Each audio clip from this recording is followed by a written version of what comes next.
So was there a political hand in the shoe thrown at Chief Minister Omar Abdullah yesterday?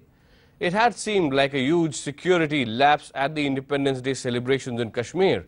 A suspended police constable in the VIP enclosure hurled a shoe at Omar. The police later said that a political party could have influenced him. And in fact, he was carrying the entry pass of a political leader.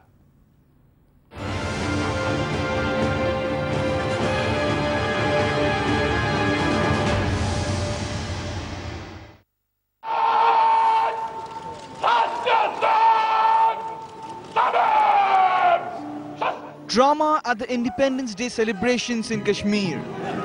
A shoe thrown at the Chief Minister at the exact instant when he is taking the salute. Security personnel soon whisked away the constable who threw it.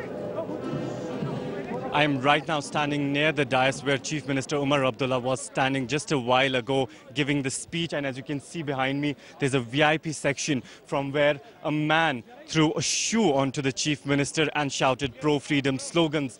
Definitely a shocking incident that has taken place in the valley in the history of Independence Day functions across Jammu and Kashmir. It comes after a lot of anger among the people after the killings that have taken place in the valley in the last 2 months. The man was identified as Abdul Ahad Jan. This person had been suspended long back. He was involved in 3 cases of drunken behavior and extortion and robbery. Although 11 cops have been suspended for the incident, Omar Abdullah made light of the situation. He said, hurl shoes but not stones. कोई अफसोस नहीं है कि आज मेरे आते ही यहाँ पीछे से एक आदमी खड़ा हुआ और उसने नारा दिया, अगर हाथ में जूता रहा, पत्थर नहीं, तो मुझे लगता है इससे बेहतर एहतिजाज का कोई तरीका हो ही नहीं सकता. Anger against the administration.